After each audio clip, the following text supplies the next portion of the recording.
Medtronic. Yo soy Janina Chiocpupi, especialista clínica en diabetes, y el día de hoy, junto con APREDIAP, queremos agradecerles por estar conectados en nuestro webinar sobre tecnología en diabetes, específicamente sobre bombas de insulina. Bueno, y antes de comenzar, quería comentarles que sus micrófonos y cámaras están apagados por default y que tenemos habilitado en la parte inferior de su pantalla un botón de chat y el botón de preguntas y respuestas, por lo que los invitamos a que puedan ir dejando sus preguntas por ahí y al final de la presentación vamos a poder responderlas. Hola, bueno, buenas noches. Yo también quería aprovechar de saludarlo. Soy Eric Zinker y trabajo como representante de ventas en Lima, en Perú. En Chile, también en Perú, estoy dando soporte desde acá porque por COVID, lamentablemente, todavía no he tenido la suerte de poder ir a acompañar a Yani allá. Pero soy diabético, usuario de bombas hace casi 10 años y estoy, al igual que Yanina, para ayudarlos en todo lo que ustedes necesiten. Perfecto, entonces ahora sí, sin más preámbulos, quiero dejarlos con el doctor Harold Torre, endocrinólogo y representante de APREDIAP, quien será el encargado de presentar a nuestro expositor el día de hoy. Muy buenas noches con todos. Muchas gracias, Medtronic, por apoyarnos en lo que es educación para médicos y para todos nuestros pacientes si es que llegan a conectarse. Para mí es un gusto muy grande poder presentar al doctor Bruno Grassi. Él es médico internista, especialista en diabetología, es profesor también en la Escuela de Medicina de la Universidad Católica de Chile y es coordinador de la Unidad de Tecnología en Diabetes en la misma universidad. Él tiene mucha experiencia con respecto a lo que es manejo de bombas de insulina. He tenido oportunidad de asistir a alguna de sus presentaciones y maneja muy bien el tema. Vamos a aprovechar para que al final podamos hacerle algunas consultas al doctor y yo los dejo con él. Muchas gracias por su presentación, doctor. Le doy pase. Muchas gracias. Muchas gracias, Harold. Muchas gracias por la presentación tan generosa. Hola a todos, buenas noches. Y bueno, vamos a partir con el tema que nos convoca. Vamos a hacer hoy día un breve repaso, pero un overview de lo que es básicamente la integración del monitoreo continuo con bombas de insulina en una perspectiva pseudo histórica. No vamos a partir 100% del principio, pero la idea es ver dónde estamos y sobre todo hacia dónde vamos, ¿ya? Harold ya tuvo el agrado de presentarme, pero yo soy efectivamente médico internista, soy diabetólogo y trabajo en la Escuela de Medicina de la Universidad Católica, y ahí tienen mi correo, si alguien desea contactarme, con gusto les respondo. Tengo conflictos de interés con algunos laboratorios, como muchos colegas, ¿no? Y lo que pretendo contestar en esta sesión es primero que yo creo que antes de hablar de los sistemas integrados y del beneficio de cada uno, hay que hablar de por qué necesitamos sistemas integrados. En segundo lugar, el siguiente paso, que es qué tecnología tenemos hoy para minimizar la carga de hipoglucemia. Y en tercer lugar, cómo maximizar la euglicemia, y ya voy a irles explicando a qué me refiero con cada parte de esto, ¿ya? Entonces, para partir, ¿por qué necesitamos usar sistemas integrados? ¿Por qué no usar solo bomba o no usar solo monitoreo? ¿Ya? Y esta historia la vamos a remontar a un momento bien antiguo ya, que es el año 1993, cuando publican el estudio de CCT, en el New England Journal of Medicine, que fue la primera vez, ¿no?, que en la historia se sentó las bases de lo que sería, a mi juicio, la diabetología moderna, que es que tenía a la gente, a los pacientes con diabetes 1 con control intensivo, que para esa época era una terapia bien anacrónica hoy día, pero que teniendo a la gente con hemoglobinas glicosiladas, es decir, con promedios de exposición glucémica cerca de 150, comparado con tenerlos cerca de 200, mostró un quiebre importante en el desarrollo y la progresión de retinopatía diabética, ¿ya? Y este estudio marca este hito diabetológico, ¿no?, que es que en hemoglobina de 7 se quebraba, había supuestamente en esta curva hay un punto de inflexión, que yo no lo veo tanto, pero supuestamente ahí hay un punto de inflexión, estadístico, y de ahí nació esta idea de que había que tener a los pacientes con hemoglobina bajo 7 para que no desarrollaran retinopatía. Sin embargo, aparece una complicación de este tratamiento, que se ve acá en la línea punteada, que está gris de fondo, que es que aparece la hipoglucemia severa como una complicación. Y aquí al lado derecho vemos los pacientes que estaban sometidos a terapia convencional en DCCT, y los pacientes que estaban sometidos a terapia intensiva, y si se fijan, para el mismo control, el grupo intensivo, pese a que tenía menos retinopatía, tenía una tasa mucho mayor de eventos de hipoglucemia severa. Esto estamos hablando del año 93. Y si uno va a ver estudios más modernos con hipoglucemia severa, la población con diabetes tipo 1 es una población de particular riesgo de hacer hipoglucemia. Este es un estudio de 1000 pacientes con diabetes, en que se vio la tasa de hipoglucemias leves, o sea, moderadas o severas. Y si se fijan acá, se asocia a mortalidad. Hay un porcentaje importante de pacientes que hacen hipoglucemia severa. Pero si uno va a ver la carga de hipoglucemia severa en personas con diabetes tipo 1, un porcentaje mayoritario de las hipoglucemias severas ocurren en personas con diabetes tipo 1. Este es un problema particular de las personas con diabetes tipo 1, y si uno lo ve al revés, 23% de las personas con diabetes tipo 1 tienen hipoglucemia severa. O sea, esto es un hecho que con al menos con terapia diabetológica quizás no tan moderna, con terapia intensiva, gatillamos hipoglucemias severas en los pacientes, ¿ya?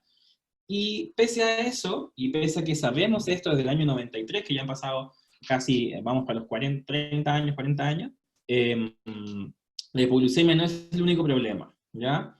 Aquí a la izquierda están los datos, los resultados de del último análisis del estudio T1D Exchange, que es un estudio de 20.000, 25.000 personas con diabetes tipo 1 en los Estados Unidos. Y lo que muestra este estudio es su grado de control metabólico actual. Y como pueden ver en la curva azul, que es el análisis más reciente, los pacientes no están en la meta que deseamos. O sea, decimos que desde el año 93 sabemos que tienen que estar con hemoglobina de 7, pero en la actualidad la verdad es que los pacientes, pese a insulinas modernas, monitoreos, bombas, los pacientes siguen estando fuera de control. Y eso acá en Latinoamérica, quizás para acercarlo, no es tan lejos. Y aquí a la derecha tengo un análisis que hicimos nosotros, que está publicado en la Revista Médica de Chile, de nuestros pacientes estos son como 215 personas con diabetes tipo 1, antes de que en Chile iniciara la cobertura y la explosión del uso de bombas de insulina integradas a sensor. Si se fijan, no estábamos tan distintos a la literatura, que nuestros pacientes no estaban en promedio en metas de control en distintos grupos etarios. Pero cuando fuimos a analizar qué variables se asociaban significativamente a tener mejor control metabólico, el grupito pequeño de pacientes que teníamos con bomba de insulina en esa época tenía significativamente mejor control metabólico que los pacientes que estaban con múltiples inyecciones. Y esto es algo que uno puede ver repetido en múltiples series, pero es interesante verlo en una serie latinoamericana. Ahora, ¿cuándo parte esta historia, como les decía, de dónde venimos y hacia dónde vamos? Esto no es nada nuevo. La primera bomba de insulina la usó el doctor Arnold Kadish en 1964, que él era una persona con diabetes tipo 1 y usaba esta mochila con infusión endovenosa. En los años 70 esta mujer estuvo hospitalizada 4 años en una habitación, que era un páncreas artificial, que por supuesto que esto no es calidad de vida, pero ya en el año, a principios de los 80, que sería, a mi juicio, el padre de las bombas de insulina modernas, que es el doctor John Pickup, un doctor británico que aún está activo, tengo por ahí una selfie con él, describió el primer uso de insulina subcutánea, y ya hacia los fines de los años 80 aparece el uso de sensores y de insulina intraperitoneal, que ha sido un fracaso, ¿ya? ¿Por qué es tan bueno esto? Esto es porque la infusión continua de insulina de forma subcutánea es más fisiológica, ¿ya? Aquí viene una representación de cómo se infunde la insulina en el tejido subcutáneo con este microgoteo, con bolos muy precisos, con diferentes tasas de basal, y esto, solamente el método de infusión por insulina genera glicemias menos variables y más fisiológicas. Y ya hace muchos años, el doctor Bruce Bowdy, que es uno de los cabecillas todavía hasta hoy en día de los estudios con bombas de insulina, mostró que simplemente por el hecho de usar bombas sin sensor, solamente usando bombas, al compararlo con múltiples inyecciones, los pacientes reducían de forma dramática su tasa de eventos de hipoglucemia, y esto se mantiene en forma sostenida a lo largo de 4 años, en este estudio que es del año 96, ¿ya? Y además, más cerca del principio de la primera década de este siglo, se comparó con, además de reducir las hipoglicemias, los pacientes que usan bomba logran significativamente mejor control metabólico, con reducciones de hemoglobina glicosilada y problemas de exposición glucémica. Así que la tecnología de infusión por bomba es buena, es un hecho que reduce la carga de hipoglucemia y mejora el control metabólico. ¿Por qué usamos vías subcutáneas? Esto, como estamos hablando un poquito de hechos históricos, ¿por qué no usamos otras vías que podrían sonar más fisiológicas para la infusión? En algún momento se planteó utilizar insulina intraperitoneal, intravenosa, y la verdad es que la tasa de eventos adversos de usar tanto insulina endovenosa como insulina intraperitoneal suele terminar en eventos quirúrgicos. En este caso de este estudio habían 74 eventos cada 100 pacientes, que es un montón, y en este otro estudio que tiene como 22 pacientes hubo 17 procedimientos quirúrgicos, ¿ya? Entonces no hay otra vía tan fisiológica para inyectar insulina. Y seguimos un poco atascados con la insulina subcutánea, que es lo que tenemos para inyectar. Aquí está un gráfico del estudio pivotal del Lispro del año 94, cuando se lanzó la insulina Lispro, y que se compara un poco la farmacocinética y la farmacodinámica de esta insulina comparada con la insulina cristalina endovenosa, que sería más o menos lo que produce la célula beta sana, ¿no? Si se fijan, la curva de cinética y dinámica de la Lispro es más cercana a la fisiología de la insulina endovenosa, es mejor que la insulina cristalina subcutánea, pero sigue teniendo algunos áreas bajo la curva que no están cubiertas. Aparece en otro flanco, para llegar al tema de sistemas integrados, el monitoreo continuo de glucosa, que es esta técnica que permite medir desde el subcutáneo, en base a una reacción de glucosa oxidasa, cuánta glucosa está presente en el tejido subcutáneo, que está razonablemente equilibrada la mayor parte del día con la insulina, con la glicemia, plasmática. Y esto nos permite evaluar la verdadera excursión glicémica que vive un paciente. Muchas veces nos quedamos tranquilos con que los pacientes tienen glucometrías capilares en rangos buenos, pero cuando nos integramos con un sensor, nos llevamos, como decimos, la gran sorpresa de que hay muchas cargas de hipoglucemia que no estamos viendo y muchas cargas de hiperglicemia que no estamos viendo. Y para ir al tema que nos convoca hoy día, la integración empiezan a hacer a principios del siglo. En el año 99 aparecen los primeros sistemas de monitoreo continuo, y en 2006 se integra por primera vez una bomba con un sensor, ¿ya? Que vamos a hablar brevemente de eso. Y ya esta historia de integrar las bombas con los sensores está destinada 100% a automatizar la tecnología y llegar a algún páncreas artificial algún día. Y la Fundación de Diabetes Juvenil de los Estados Unidos, la JTRF, en el 2006 lanza un proyecto de páncreas artificial y empieza a financiar múltiples estudios, ¿ya? Y también un poco de lo que vamos a hablar en breves instantes, que en los años 2010 y 2016 prolifera bastante la tecnología de suspensión, que es lo que vamos a hablar mayoritariamente ahora. Esto que les contaba de esta primera bomba con monitoreo integrado, esto es un sistema de bomba que se integraba a un monitor continuo de glucosa en tiempo real con alarmas, ¿ya? No tiene ningún software más sofisticado que alarmas, pero esto es una bomba que está básicamente molestando al paciente todo el día para que se mire su glicemia, y como está más atento a la diabetes, le va mejor. Y este estudio mostró que al integrar la tecnología de bomba con monitoreo continuo comparado con tecnología de inyecciones, los pacientes tienen significativamente mejor control metabólico, siempre y cuando usen su monitoreo continuo más del 60-70% del tiempo. Los pacientes que no ocupan el sensor todo el tiempo no sacan estos beneficios. Y de ahí nace esto que les contaba un poco de la racional de hacia dónde va esto de integrar las bombas con los sistemas de monitoreo, que hay que automatizar, que lo que los pacientes quieren es liberarse de la carga, que en algún futuro, espero cercano, alcancemos a ver una tecnología full automática, pero estamos primero en sistemas de infusión seguros y eficientes, que permiten, como decíamos, el sistema de bomba, la infusión de la bomba, mejora la hemoglobina glicosilada y reduce parcialmente la hipoglucemia. Luego tenemos sistemas minimizadores de hipoglucemia, que es donde nos vamos a tener mayoritariamente hoy día, que mejoran aún más el control metabólico y reducen de forma muy dramática la carga de hipoglucemia. Posteriormente tendremos sistemas semiautomáticos orientados a metas más fisiológicas, que aparte vamos a hablar un poco de este consenso mundial de tiempo en rango y nuevas metas de control glicémico, que algún día tendremos sistemas con automatización total que garanticen al paciente euglicemia constante. Así que, para resumir esta breve intro media histórica, la historia de la diabetes tipo 1 está marcada por este hallazgo de que el control metabólico se asocia a la prevención de complicaciones microvasculares. Sin embargo, este control tiene un lado B, que es la hipoglucemia severa, que es una limitante importante en el éxito de la terapia, que muchos pacientes no llegan a metas porque tienen hipoglucemia severa. Y, como decíamos antes, la hipoglucemia no es el único problema, y pese a los avances, la mayor parte de los pacientes, lamentablemente, no están en meta de control, y además de no estar en meta de control, siguen teniendo hipoglucemia, ¿ya? Así que necesitamos las herramientas tecnológicas lo más sólidas posibles que permitan minimizar el riesgo y ojalá algún día llegar a la euglicemia total. Entonces, partamos por donde tenemos más experiencia en los últimos años en Latinoamérica, que es en minimizar la hipoglicemia, ¿ya? ¿Qué tecnología hay para minimizar la hipoglicemia? ¿Ya? Y hay dos formas, se me pregunta a mí como para estructurarse, de cómo un sistema de bomba integrado podría minimizar la hipoglucemia, que es suspender la infusión frente a valores bajos, que sería como un airbag, ¿no? Choco, y el airbag me previene mi fractura cervical, y tenemos la suspensión de infusión antes de que ocurran los valores bajos, que es la tecnología Minimed 640 que ustedes tienen disponible, que es donde les voy a contar, que es donde nosotros también tenemos más experiencia. Así que si partimos por suspender la infusión ante valores bajos, esto se llama suspensión en hipoglicemia o low glucose suspend.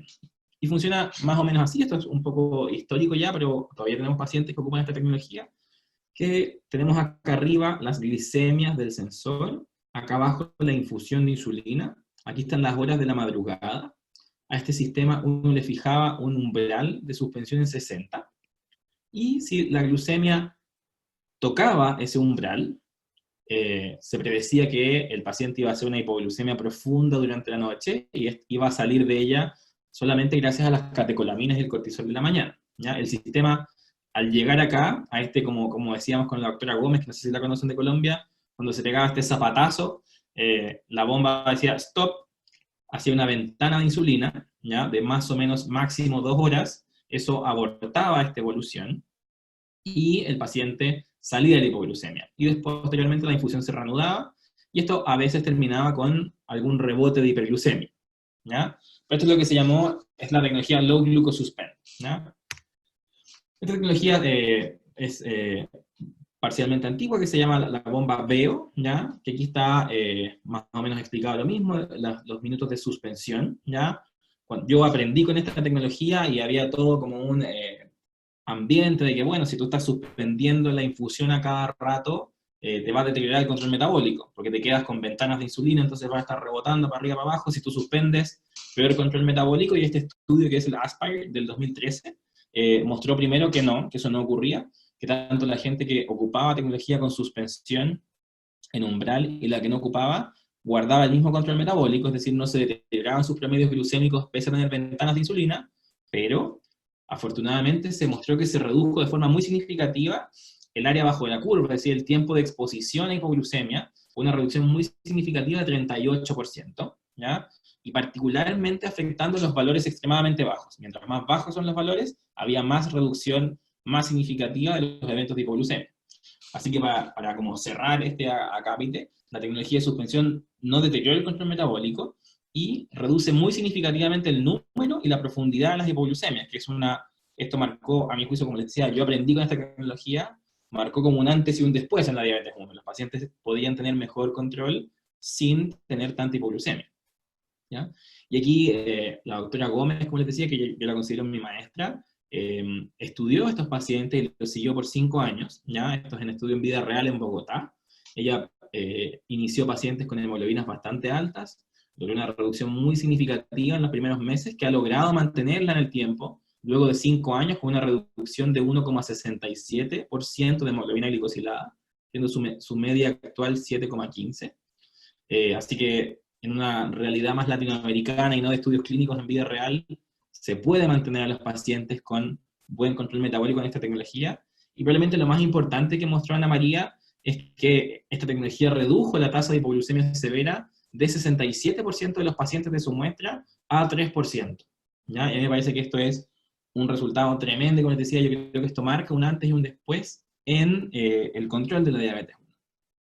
Y ellos fueron, el grupo de Colombia fue un poco más allá, y fue a proyectar qué pasaba en una población con diabetes tipo 1 latinoamericana si yo aplicaba esta reducción masiva, en el fondo de hemoglobina glicada de 1,67, 1,7 puntos en la evolución de las personas con diabetes tipo 1.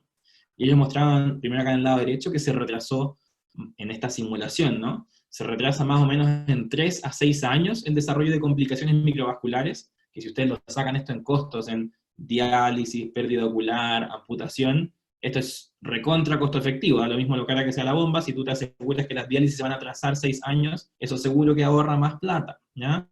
Y más encima, mostraron que la curva de supervivencia, la expectativa de vida, aumentaba más o menos en 3 años y medio, ¿ya? Yo creo que hay pocas terapias que hayan mostrado, con una simulación por supuesto, aumentar la expectativa de vida. Así que la tecnología de suspensión integrada a bomba, la bomba integrada, es una gran arma para el tratamiento de estos pacientes. Pero podemos ir más allá, podemos minimizar aún más la hipoglucemia, y podemos no esperar a que el airbag me explote en la cara, sino que prevenir que no ocurran las hipoglucemias, ¿ya? O minimizarlas, ¿ya? Y ahí aparece la tecnología Predictive Low Glucose Suspend, por su sigla en inglés PLGS, que vamos a usar esa sigla bastante, así que cuando hablamos de PLGS nos referimos a suspensión antes de la hipoglucemia, que aquí tenemos un gráfico similar al anterior, que aquí están las glicemias del sensor, aquí está la infusión de insulina, y a este sistema también le fijamos un valor de umbral en 60, pero el sistema establece un área de trabajo de 70 puntos por sobre este umbral. Es decir, el paciente está, por así decirlo, protegido desde 60 de glicemia intersticial a 130. En todo este rango el paciente va a estar con la protección de este sistema que se llama PLGS, o el nombre comercial es SmartGuard, ¿ya?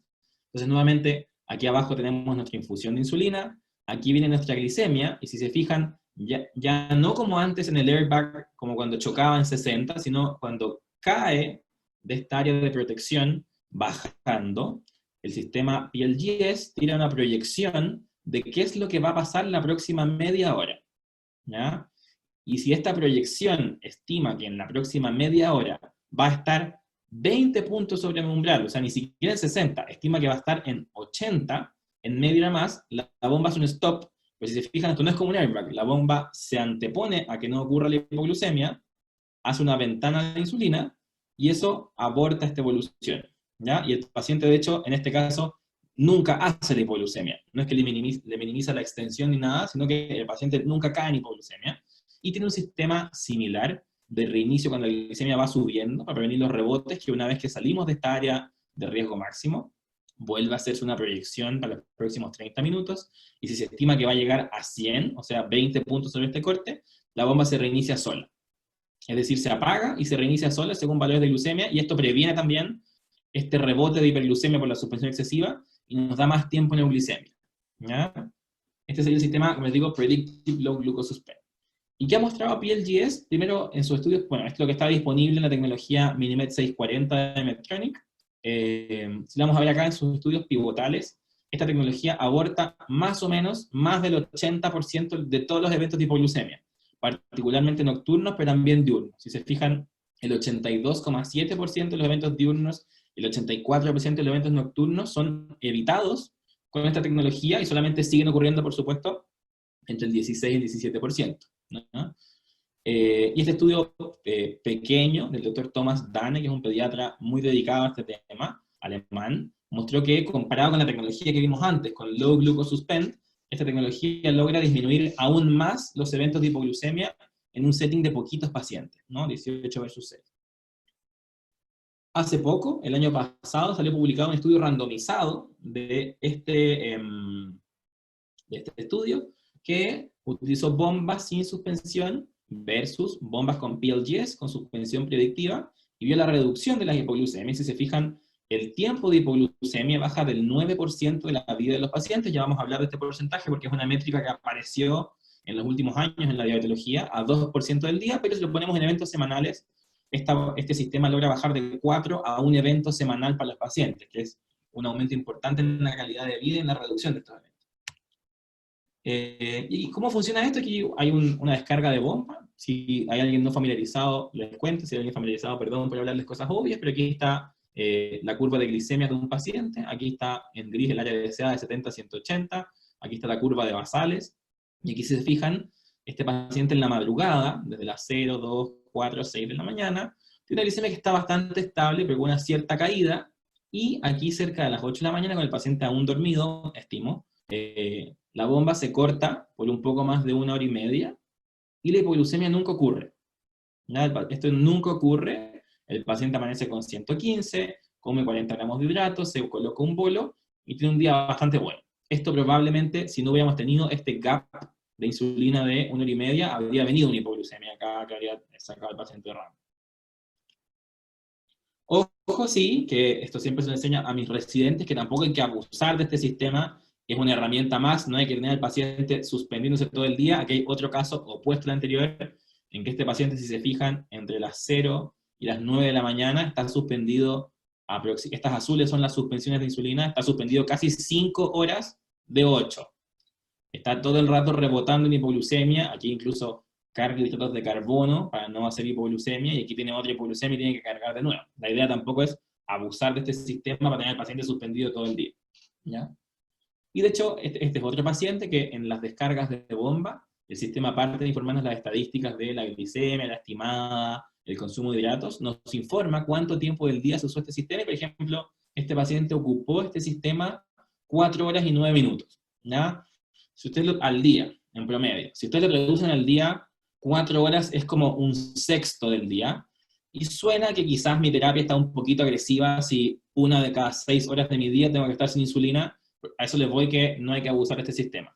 Hicimos alguna vez una mesa como dedicada a este tema iberoamericanos, y llegamos a la conclusión que nos parecía razonable que hasta 3 horas de usar esto estaba bueno. Más de 3 horas suena que es un montón de suspensión. ¿Cómo le digo esto? Siempre Bogotá es pionero en estas cosas. Me perdonan acá, esta referencia está mal colocada, se las puedo arreglar después. Esto es de una revista más, está publicada el año pasado, no es esta referencia de acá. Estos son los resultados del mismo grupo de Bogotá con esta tecnología. Si se fijan, nuevamente parten con hemoglobinas Peri 7, Peri 6, se mantiene cerca de 7, y baja la hemoglobina de 7,6 a 6,99, y se reduce, tal como mostró el estudio randomizado, este es un estudio en vida real, el número de eventos de hipoglucemia, y el porcentaje de tiempo que los pacientes pasan en hipoglucemia, de 4 a 2,9% en los que estaban sin bomba, y de 1 a 0,4%. Y aquí les quiero contar un poco cómo nos ha ido a nosotros. Como les decía, nosotros con esta tecnología tenemos mucha experiencia. Esta es la bomba que está aprobada por cobertura estatal en Chile. Así que les voy a contar una cohorte que tenemos, que es como un poco menos de la mitad de nuestros pacientes actuales participaron en esta. Tuvimos 76 pacientes usuarios de esta terapia, ¿ya? Con esta proporción de hombres y mujeres, de una edad promedio de 34 años, con 17 años de duración de diabetes tipo 1, con muy buen control metabólico inicial, ¿ya? Con hemoglobina inicial de 7,2%, sin obesidad, sin sobrepeso. Fueron sometidos a un entrenamiento multidisciplinario estructurado, que me voy a referir a él de inmediato porque es importante para analizar estos resultados. Hicimos cortes en el seguimiento a los 6 meses, había pacientes que llevaban 12 meses, otros que llevaban 18 meses, otros que llevaban 24. Hicimos una foto, y dijimos, bueno, ¿en qué están estos pacientes hoy en día? Sentimos que nos va muy bien, pero veamos nuestros resultados. Entonces agarramos 12 pacientes que llevaban 6 meses, 23 pacientes que llevaban 12, 13 pacientes que llevan 18, 28 pacientes que llevan 24 meses con esta terapia, ¿ya?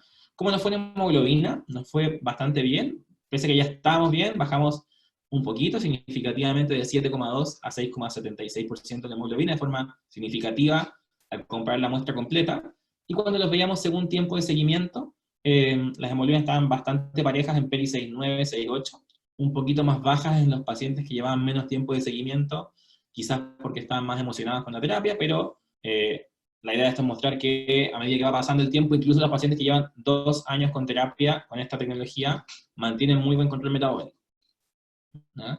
Y a los que nos convoca en esta sección de la charla, que es la reducción de hipoglucemia, pasamos de tener pacientes que con múltiples dosis o con bombas sin sensor tenían 12% de su tiempo en hipoglucemia, pasaron a tener 3% de su tiempo en hipoglucemia, y estos son los puntajes del cuestionario de Clark, que no sé si están familiarizados con esto, que es un cuestionario para medir la percepción de hipoglucemia, que es una herramienta que usamos para decretar que los pacientes tienen falla autonómica por la hipoglucemia.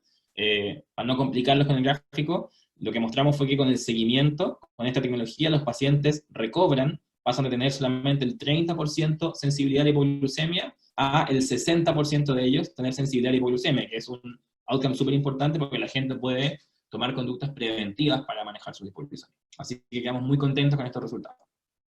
¿Ya? Así que, para cerrar esta sección grande de cómo reducir la hipoglucemia, la tecnología de suspensión es una herramienta poderosa para minimizar el tiempo en hipoglucemia. Acuérdense de esto, que es un mensaje clave para los que están iniciando su experiencia con terapia con bomba con sensor. La terapia de suspensión funciona sin deteriorar el control metabólico. No hay que tenerle miedo, no hay que abusar de ella, pero la tecnología de suspensión no empeora el control metabólico y reduce en forma muy importante el número de eventos de hiposevera. La tecnología de suspensión predictiva reduce aún más los eventos de hipoglucemia y el tiempo que los pacientes se encuentran en valores bajos. Y ambas tecnologías, estudiadas en realidades latinoamericanas, en Bogotá y en Santiago de Chile, mejoran en forma muy dramática el control metabólico y reducen muy significativamente los eventos de hipoglucemia. Pero queremos más, ¿no? No queremos solamente que los pacientes no tengan hipos, queremos que los pacientes estén euglicémicos. Si al final nuestra terapia para diabetes no es que tengan hemoglobina de tanto, queremos la euglicemia, ¿no? Queremos que todo el día el paciente esté en un buen rango de glicemia. Y aquí aparece, vuelvo a esto que les contaba, que no lo estamos logrando. Según esta cohorte norteamericana que está publicada en 2019, y lo que nosotros tenemos de antes de la terapia con bomba, los pacientes no están euglicémicos, están en su mayoría en promedio hiperglicémicos, ¿no? Y el problema está probablemente en que nuestra terapia es incompleta o tiene agujeros en la información. Si nosotros tratamos a los pacientes con hemoglobina y 3, 4, 5 glucometrías al día, estamos tratando glicemias, no estamos tratando de suplir el metabolismo de la célula beta de la forma más fisiológica, que es lo que garantiza la euglicemia, ¿ya? Es como un surrogate, una forma de ver la terapia, ¿ya?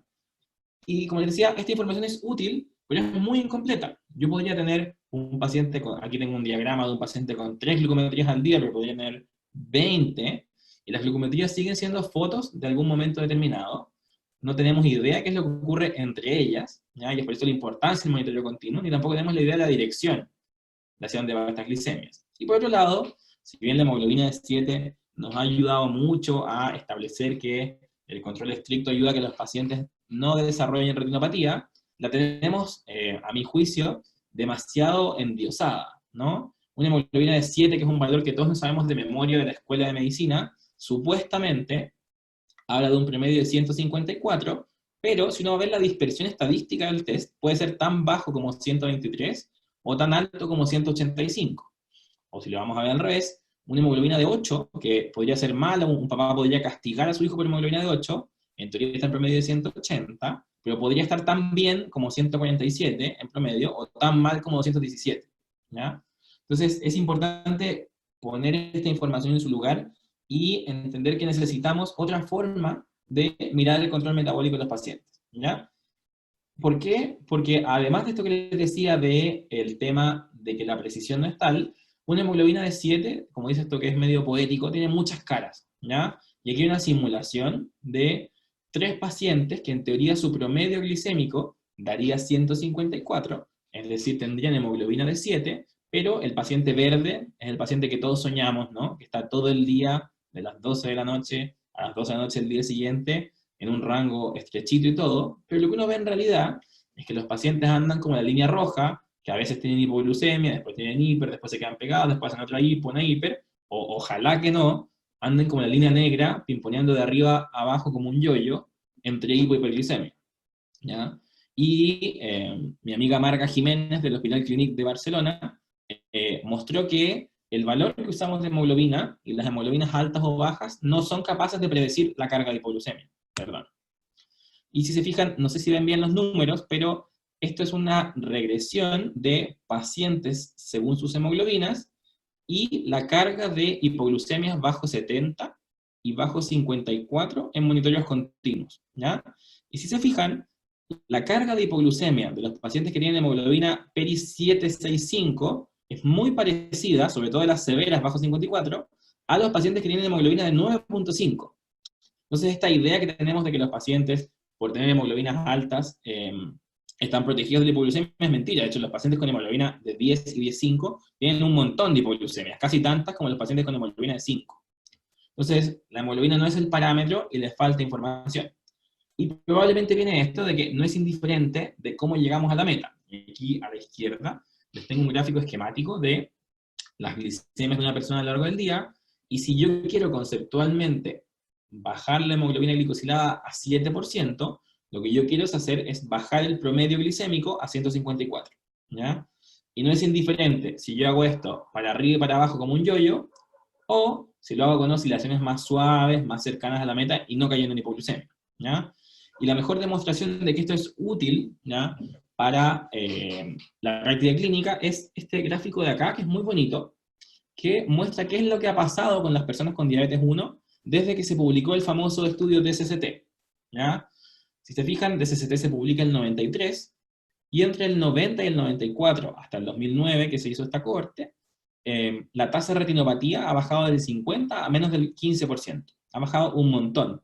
Pero, pese a que, según DSST, el tener glicosiladas de 7 es lo que se asociaba a esta reducción, si uno va a ver cuánta gente está con glicosilada bajo 7.5, es poca, ¿ya? Y sigue más o menos estable, no ha subido tanto la gente que tiene glicosiladas muy buena, pero lo que sí ha subido es el uso de bomba de infusión continua y de terapias fisiológicas que llamamos. Aquí llamamos terapias fisiológicas a terapias que se aseguran de mantener al paciente en euglicemia y se preocupan más allá que solo la glicemia y la glicosilada, ¿ya? Y así aparece esta idea, que, ¿por qué estoy hablando de esto? De que la nueva métrica de control tiene que ser más compleja que la hemoglobina. Tenemos que tener una tríada de control glicémico, con una hemoglobina glicosilada cercana a 7, que sería nuestro promedio de exposición glucémica a 154, pero que esto cueste muy poca hipoglucemia, y que no hemos hablado de esto hoy día, pero que los pacientes salten poco de glicemia de arriba para abajo, porque eso también hace daño. Y si ustedes piensan, si yo fijo un buen promedio, no me muevo mucho de arriba para abajo, y no caigo en hipoglucemia, aumenta en forma sólida el tiempo que yo paso en un rango deseado. Y así aparece esta idea del time in range, o tiempo en rango, que es la nueva métrica de control, ¿ya?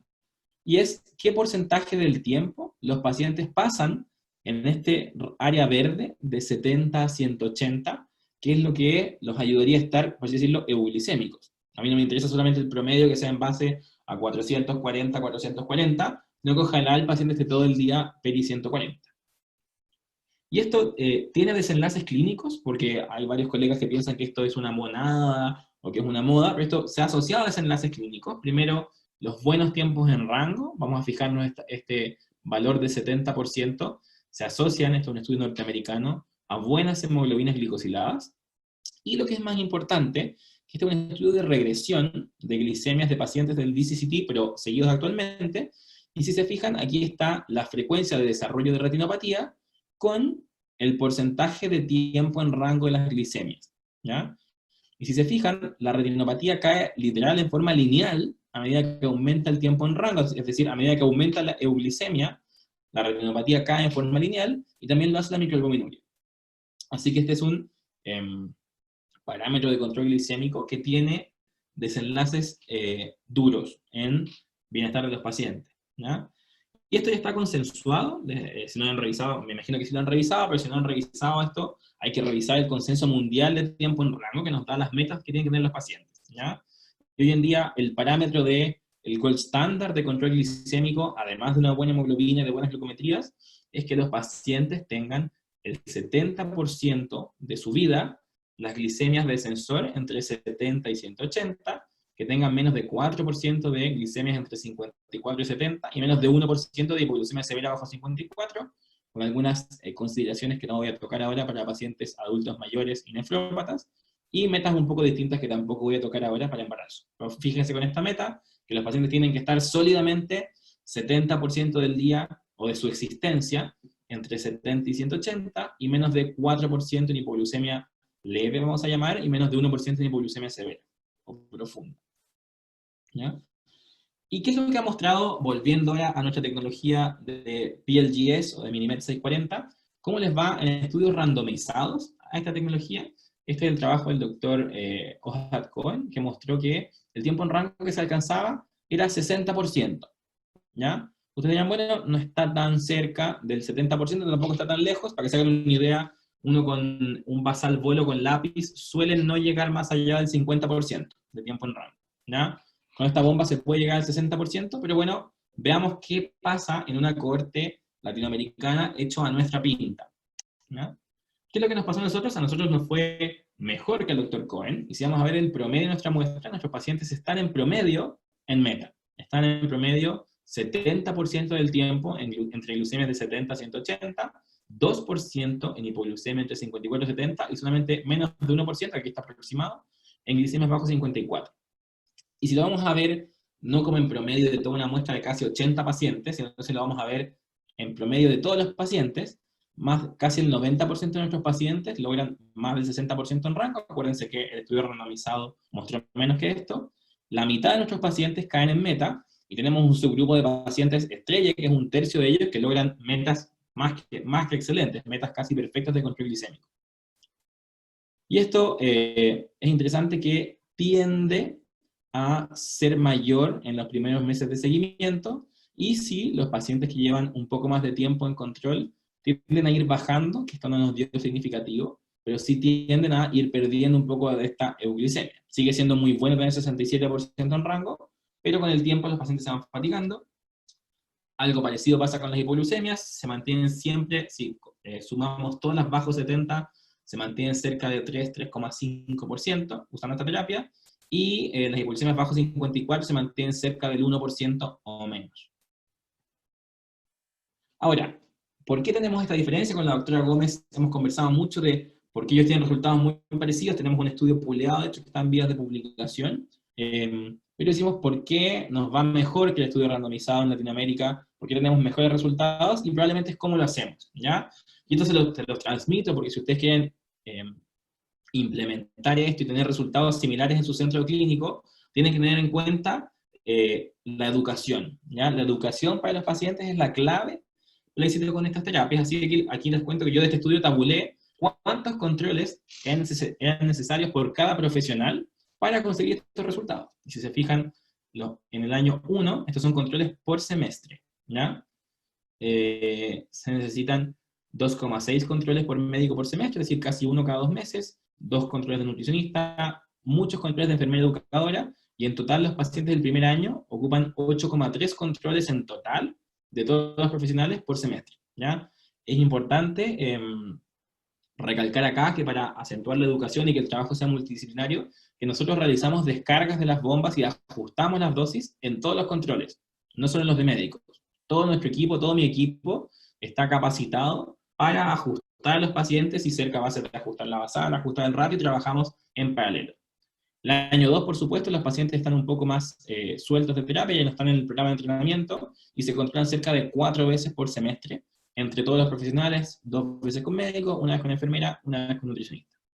Y para no marearlos más con datos, fuimos a ver si la tasa de controles, tanto el año 1 como el año 2, se asociaba a estar en meta de 70% en rango o no estarlo, y no encontramos ninguna diferencia significativa. En el fondo, tanto los pacientes con bajo 70 como los sobre 70 tenían la misma tasa de controles por todos los profesionales al año 1 y al año 2.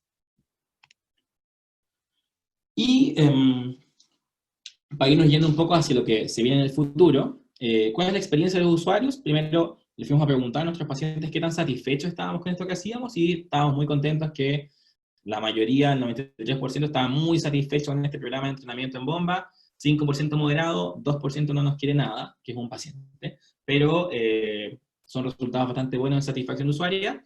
Y sí nos llamó la atención esto, que fuimos a preguntarle a los pacientes qué tan estresados estaban por su control de diabetes, por el uso de bomba en particular. Y si bien 2/3 de los pacientes no estaban estresados, sí tenemos 1/3 de los pacientes que están bastante estresados por el uso de bomba, particularmente un 6% con estrés muy alto.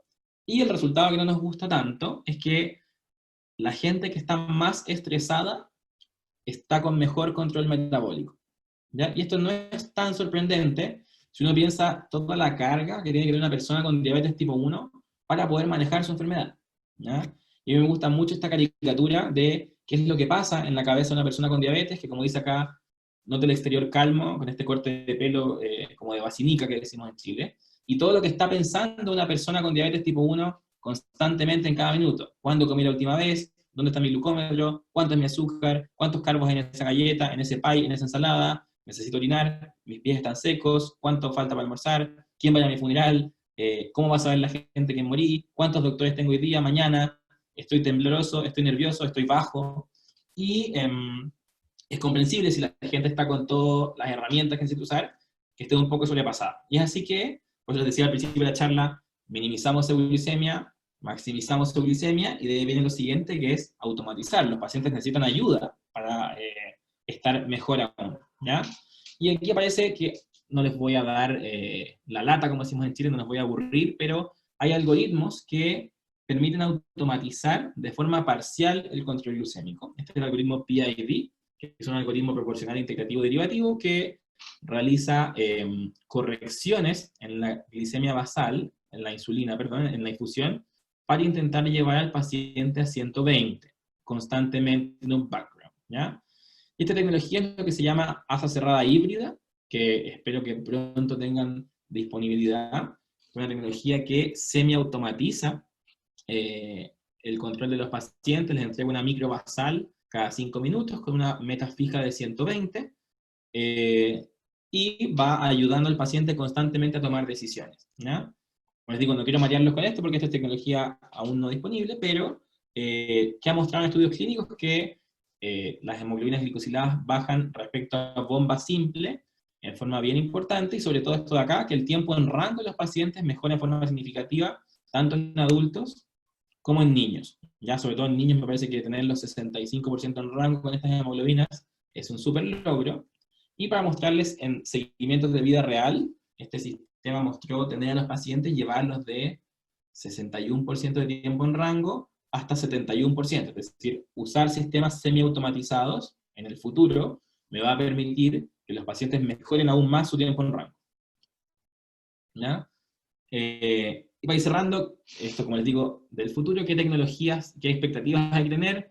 Bajar variabilidad glucémica, que el paciente aumente su tiempo en rango a valer cerca del 70%, que esto que es lo más importante, yo creo, de esto, que a los pacientes les baje la carga de trabajo y de toma de decisiones, y que van a tener que seguir en control. Los pacientes no deben esperar con esto en ningún caso estar totalmente automatizados, o cosas que los pacientes quieren a veces, como no hacerse glucometrías, no usar bolos, estar planos, etc. ¿Ya? Así que para resumir hasta acá, me quedo ese punto clave medio grande, con un programa educativo sólido y multidisciplinar, con enfermera, nutricionista, psicólogo, médico dedicado al tema, uno puede conseguir con tecnología PLGS, con Minimed 640, se pueden conseguir resultados de consenso de forma sólida. Sin embargo, acuérdense siempre de esto, que la carga de tratamiento para la diabetes para tener éxito es alta, y los pacientes a veces pueden verse superados por ella, y uno podría intentar automatizar ciertas funciones de la bomba para que el paciente le baje un poco su carga de tratamiento, y en el futuro esperemos que tendremos sistemas con cada vez más componentes automáticos que van a permitir que los pacientes tengan quizás la misma euglicemia que ya conseguimos con Minimed 640, pero con menos carga para ellos. Así que, para regalarles un par de mensajes claves, con esto cierro. Primero, el fin de la terapia diabetológica es reducir el desarrollo de complicaciones y así mejorar la vida de nuestros pacientes. La terapia clásica en diabetes tipo 1, inyecciones, glicosilada, glucometría, no es suficiente para alcanzar las metas y acarrea un riesgo elevado de hipoglucemia. La tecnología de minimización de hipoglucemia, suspensión en baja, suspensión antes de baja, reduce en forma muy significativa las hipoglucemias, y en realidades latinoamericanas, además, logramos excelente control metabólico. Inserto en un programa educativo sólido y multidisciplinario, la tecnología PLGS puede conseguir maximizar la euglicemia y llevar al paciente a metas de consenso, y en un futuro la tecnología semiautomática va a permitirnos mejorar el control metabólico y a la vez liberar a los pacientes de la carga. Así que con esta frase, que siempre la pongo, de un rapero puertorriquense, que no sé si lo conocen, que es Residente Calle 13, que si quieres cambio verdadero, pues camina distinto. Termino mi charla, aprovecho de hacerle propaganda a nuestra Sociedad Chilena de Diabetología, y queda abierto para sus preguntas.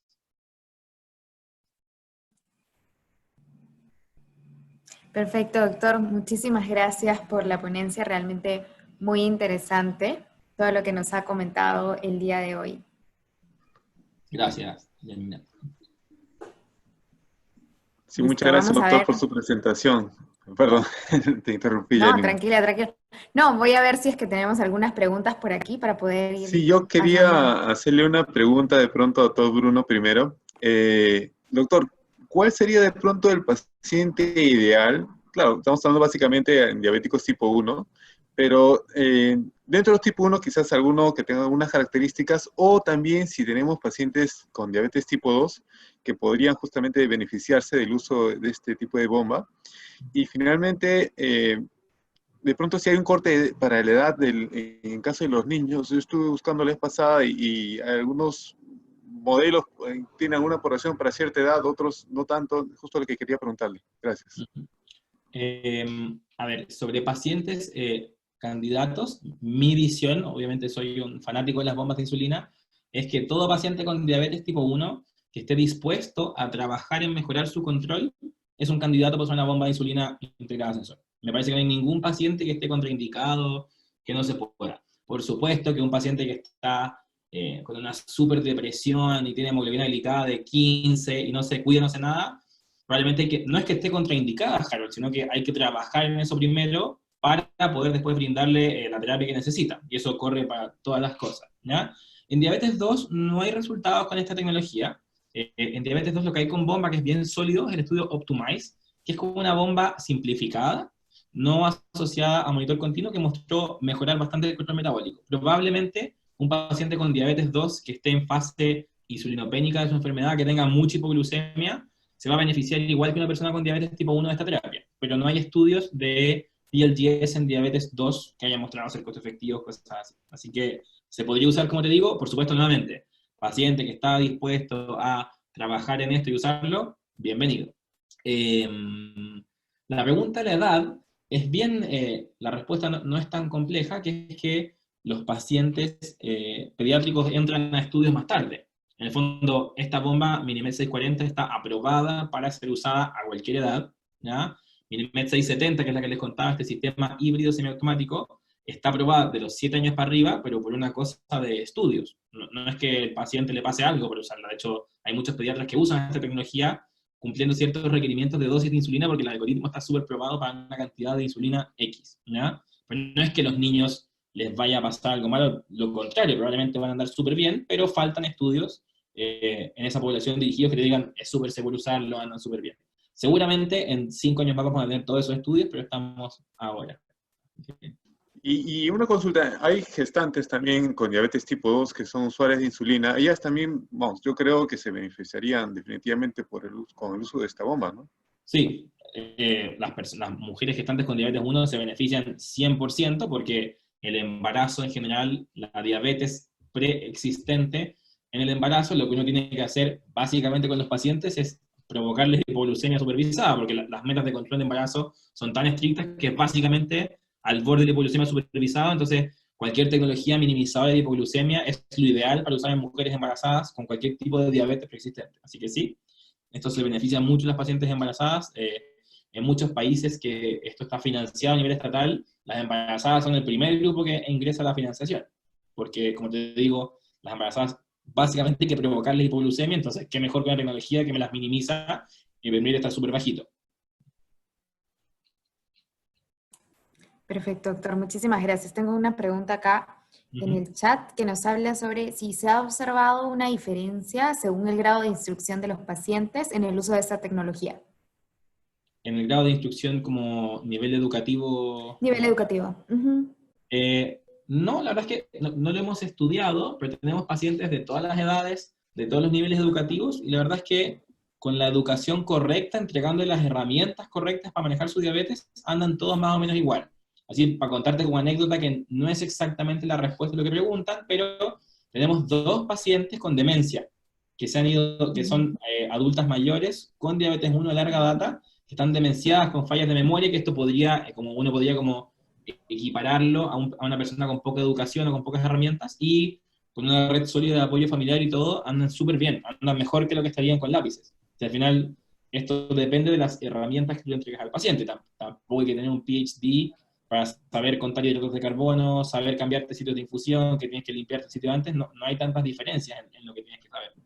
Así que mi juicio, para todo el mundo, siempre y cuando nosotros le entreguemos las herramientas que necesitan. Así es, totalmente. Gracias, doctor. No sé si tenemos alguna otra pregunta. A ver, voy a revisar. No se ven más en el chat. No veo ninguna más. Habían hecho una pregunta, Yanni, al principio, pero creo que con lo que preguntó el doctor Harold Torres ya se respondió, Sí. era lo mismo, sí. Quedó perfecto, porque nos hablaba sobre la edad y el tema de gestantes, así que quedó perfecto ahí con justo la pregunta, coincidía. Sí, es cierto. No sé si alguien más tiene alguna consulta, duda, pregunta. Una consulta. Bueno, acá nosotros en Perú la cantidad de pacientes con diabetes tipo 1 no es muy grande. Incluso estamos, creo, en uno de los países que tienen las incidencias más bajas. Pero también tenemos pacientes con diabetes tipo 2 que más bien suelen hacer episodios de cetoacidosis, ¿no? Entonces hay estos diabéticos tipo 2 que requieren justamente tratamiento con insulina y algunos de ellos tienen un comportamiento muy lábil. O sea, son de los que fácil se te van a la hipoglicemia y después se comportan como si fuera diabético tipo 1. Bueno, yo entendería que estos pacientes también pues, se podrían beneficiar, esa sería una consulta. Y lo otro es, el conteo de carbohidratos es básico para el tema de un manejo óptimo de este tipo de tecnologías. Lo que pasa, al menos acá en Perú, no sé cómo será en Chile, pero acá en Perú el consumo de carbohidratos es muy, muy fuerte, ¿ok? Aquí Y hay también. platos donde, claro, o sea, no solamente es que consumen arroz, sino también añaden papa y vamos, el ejemplo clásico es un plato que aquí se llama el ají de gallina, que termina siendo un ají de pollo que se hace con pan y lo acompañan, como digo, con arroz y papa. Entonces, claro, la sobrecarga de carbohidratos también en la dieta, por más que tengas una buena bomba, si no calculas bien los carbohidratos, pues no te va a ayudar tampoco a controlar mucho, ¿no? Me imagino. Sí, ahí de tus dos preguntas, de la primera, siempre hay que hacerse una reflexión en Harold que si tienes un adulto con diabetes tipo 2 que hace cetoacidosis a repetición y es muy lábil con su glicemia, probablemente tiene diabetes tipo 1 mal diagnosticada. Acuérdate que mientras más adulta es la gente, más tasa de personas con diabetes no tiene anticuerpos. Entonces, si a mí me pasas a un paciente así, yo te digo, no, este tipo no tiene tipo 2, tiene tipo 1. Y ahí hay que dar la terapia que corresponde. Porque la tendencia normal es que las personas con diabetes tipo 2 no hacen cetoacidosis a cada rato y tienen una enfermedad lentamente progresiva. Así que a veces nos pasa eso, que cuando la gente es adulta le ponemos el sello de tipo 2 porque tiene un poco de sobrepeso y siempre fue tipo 1. Así que eso con la primera. La segunda, claro, el conteo de carbohidratos es fundamental. Y probablemente es de las cosas que a veces sobrepasan un poco a los pacientes, porque piensa cuántas veces al día tú pasaste por ahí, agarraste una galletita, pasaste por ahí, agarraste una papa frita. Una persona con diabetes tipo 1 tiene que decir, esta galletita tiene 7 gramos de hidratos de carbono, entonces tengo que ponerme el bolo. Por supuesto que eso es clave para el éxito de la terapia, y hay que seguirlo siempre.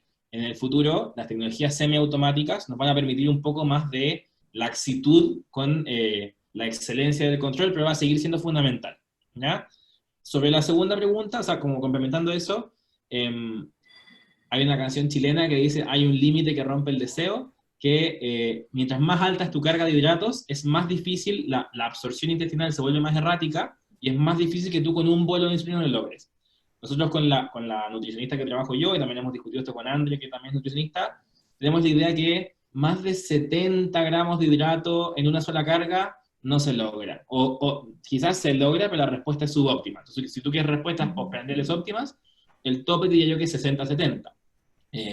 Aquí en Chile hay cada pan, la pieza de pan estándar chino tiene 60 hidratos y la gente a veces se come 2 o 3 al desayuno. Entonces también tenemos este mismo problema del consumo excesivo de hidratos. Y ahí también viene un trabajo de nosotros los diabetólogos y los endocrinólogos, que es que quizás además de la parte glicémica, no hace tan bien comerse 300 gramos de hidrato al día para tu corazón, para tu endotelio, para tus arterias, para tu hígado. Entonces a mí me pasa mucho que trato mucho de empoderar a los pacientes como, oye, igual no quiero que te infartes normoglicémico, o no quiero que te dé cirrosis por hígado graso normoglicémico, como que hay más cosas de una persona que solo su glicemia. Entonces, sí, yo soy un semi-fan, no tanto porque me gustan los hidratos, de la restricción parcial de hidratos.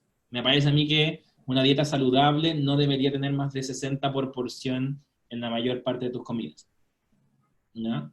Esa es la Sí, reflexión de gracias, doctor, por lo que comenta. Igual, en definitiva, el trabajo pues en equipo, ¿no? El trabajo entre clave, nutricionista, enfermera, yo creo que es básico, ¿no? Entonces, clave, ¿no? la importancia es de los nutricionistas también en involucrarlas en el tratamiento de personas con diabetes. Y como usted bien decía, no solo creo que es por el tema de diabetes, sino por un tema por el bienestar general, salud en general. Sí. Yani, justo Sí, una, Marisol Calvo está preguntando, que ella es justo eso. de Sí. tipo 1, sí, ella está preguntando algo similar, por el quién enseña a contar carbohidratos. Y claro, son los equipos médicos, Marisol, la nutricionista, ¿cierto? Todo el equipo médico es el que debería apoyar al paciente en la educación de conteo. Y bueno, y nosotros hoy día también hay información disponible que uno puede descargar, donde hay tablas de conteo de carbohidratos, pero es el equipo médico y en especial las nutricionistas las que tienen que apoyar a los pacientes en eso. Eso. Lo mismo que Así dice es. Eric Marisol, que es el equipo, pero me parece que es súper claro lo que dijo Eric, que es el equipo completo. Como que tampoco uno puede ser médico de diabetes tipo 1 y no saber de conteo de hidratos, porque parte de saber si el paciente cuenta bien o mal, me va a decir si mi terapia es exitosa o no. Y el doctor Proietti en Argentina tiene un estudio que además mostró que a la gente hay que estarla recapacitando, que uno se acostumbra a su porción de hidratos, necesita de nuevo entrenarse y de nuevo entrenarse por lo menos una vez al año. Así que es súper, súper importante. Y hay otra pregunta, Erika, en el chat, de la restricción. Sí, el doctor Juan Carlos pregunta si hay alguna restricción en la bomba con las alturas, con los territorios más en altura. Sí, porque Sí, bueno, Perú, igual que más que en Chile, incluso hay hartas tiene zonas, mucha hartas altura. ciudades que están en altura sobre 2.000 o 3.000 metros que pone el doctor ahí. Sí, probablemente hay algunos issues de pérdida de precisión del sensor con alturas extremas, probablemente más tiradas para 4.000 metros, no sé si en 2.000. Y hay ciertas condiciones más que de altura, como de la temperatura a la que la bomba debe estar expuesta. Ahora, son temperaturas bien extremas, entonces en general para alturas 2.000, 3.000 como Chile-Perú, no debería haber restricción en usarla. Quizás podría haber un poco más de cautela en la interpretación de lo que dice el sensor. Que eso Así siempre hay es. que hacerlo. Pues, por ejemplo, si el sensor dice hipoglucemia, el paciente siempre viva a nivel del mar o a 3.000 metros. Si el sensor dice hipoglucemia, el paciente siempre tiene que confirmarlo. Eso no depende de la altura. Así es. Sí, tenemos otra pregunta en el chat. A ver, dice, buenas noches, de la doctora López. En cuanto al tema de accesibilidad económica de las bombas, ¿cómo ha influido en su uso masivo y si hay alguna alternativa al respecto en la experiencia chilena?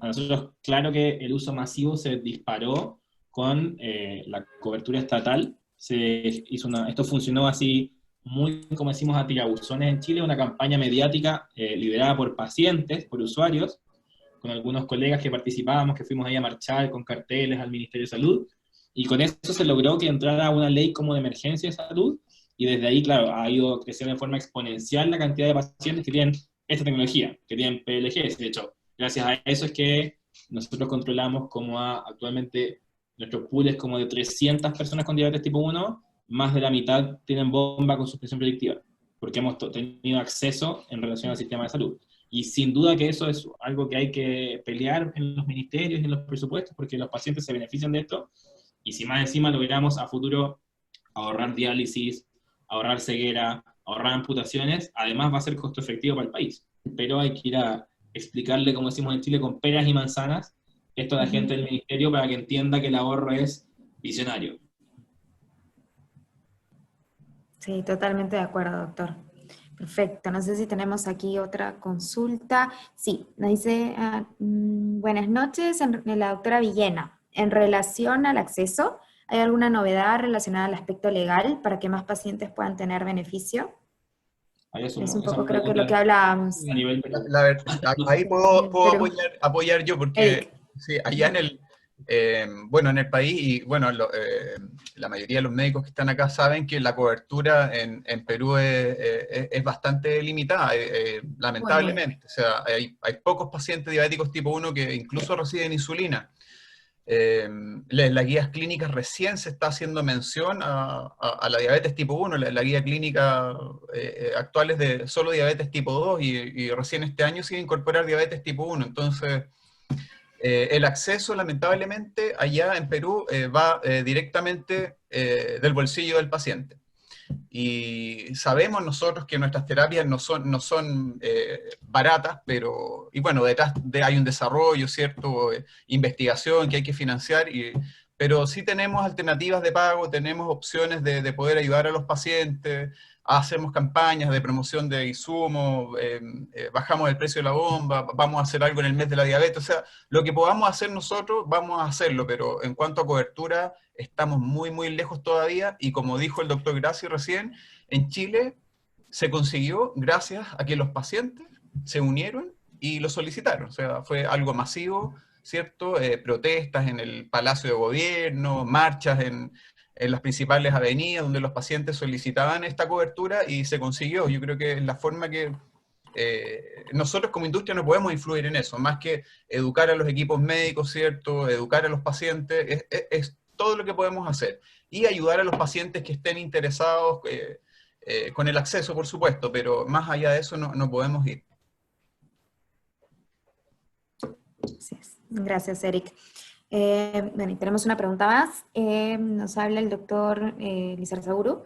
Respecto al tipo de insulina que utilizan las bombas, ¿hay información sobre las nuevas insulinas ultrarrápidas, Aspart ultrarrápida, por ejemplo, que tengan una ventaja sobre la de acción rápida? ¿Se recomienda Lispro o Aspart? Ya, buena pregunta, Juan Carlos. Parto por el final y después voy a lo primero. La recomendación del fabricante siempre ha sido, desde tiempos históricos de Medtronic, ha sido Lispro o Aspart, ¿ya? Nosotros en Chile, en Colombia y en Barcelona ocupamos la insulina que traiga el paciente. Lispro, Aspart o glulicina. Hay un par de estudios serios randomizados que han mostrado que no hay ninguna diferencia entre usar las tres, ninguna. Ni en oclusiones de cánula, ni en hipoglicemia, ni en hiperglicemia, ¿ya? Hay varios estudios que han tirado a glulicina a partir, como decimos en Chile, de condiciones robóticas, de agitar el reservorio a 1000 frames por minuto y calentarlo a 70 grados Celsius y después enfriarlo a 3 grados Celsius, que no son condiciones de vida humana. Entonces, en condiciones de vida humana, Lispro, Aspart o glulicina andan igual, cualquiera, ¿ya? Sobre Faster Aspart, la que preguntas ahí, la insulina Aspart ultra rápida, hay dos estudios, si no me equivoco. Hay uno de seguridad, que Faster Aspart no tapa más las bombas que Aspart, que es un estudio que también es importante. Y hay un estudio de Bowdy sobre la glicemia postprandial, que con Faster Aspart es un poquito mejor. ¿Ya? Si los pacientes con Aspart llegaban a la glicemia postprandial inmediata de, creo que era 170, con Faster Aspart llegaban a 150. Tampoco es tan dramática la diferencia, y es con condiciones de comida simulada, es con comida líquida, que no es la vida real. Entonces, hay algún beneficio discreto en ese punto de vista. Y lo que cuentan los pacientes, porque tengo pacientes traficantes de Faster Aspart, porque en Chile no hay, es que la gran gracia que tiene Aspart ultra rápida es que les corrige muy rápido. En el fondo, que si están en 300 y tanto y quieren comer rápido, con Faster Aspart pueden comer antes que si tuvieran con Aspart Lispro y glulicina. Eso lo cuentan los pacientes de forma informal. Eso me cuentan mis traficantes.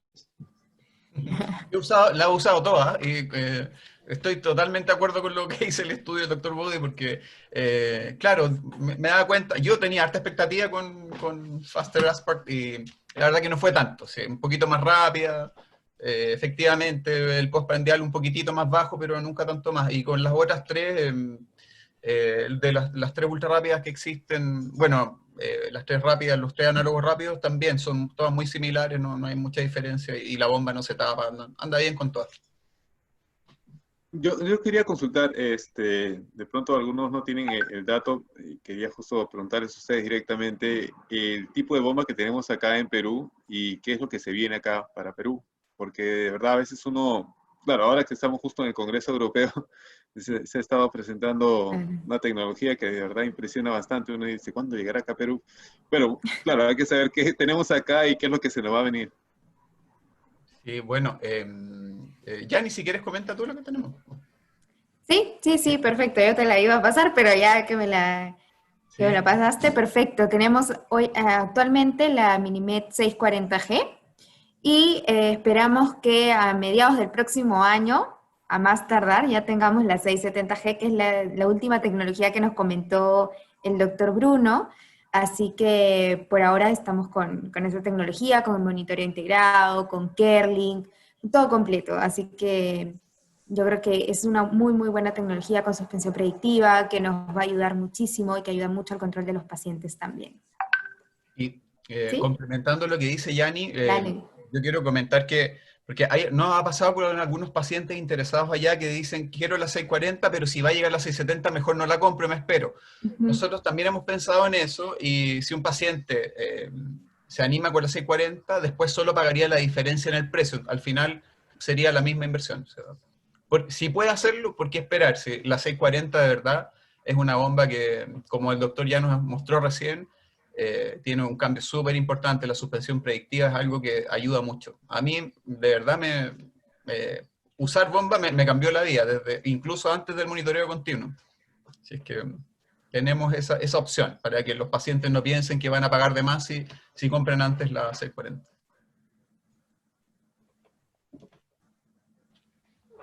Listo, gracias Eric por el complemento. No sé si alguien más tiene alguna otra consulta, si no, les agradecemos a todos por haber estado aquí. Doctor Grassi, de verdad muy, muy contentos de haber contado con usted en esta excelente exposición. Muchas gracias por la invitación. Muchas gracias, doctor. Gracias a Listo, todos. entonces, sí, muchas gracias a todos. Nos vemos pronto. Ya tendrán noticias o si no, igual tienen nuestros contactos, tanto de Eric, míos o de misma Prediap también. Gracias a Prediap que no... Sí, muchas gracias. A ustedes por su apoyo. Muchísimas ayuda. gracias. Muchísimas Listo, gracias, doctor, gracias. también. Ha estado muy buena su exposición y gracias por su participación. Gracias. Muchas gracias. Gracias, que tengan muy buenas noches todos. Gracias, adiós. Fin de semana, gracias.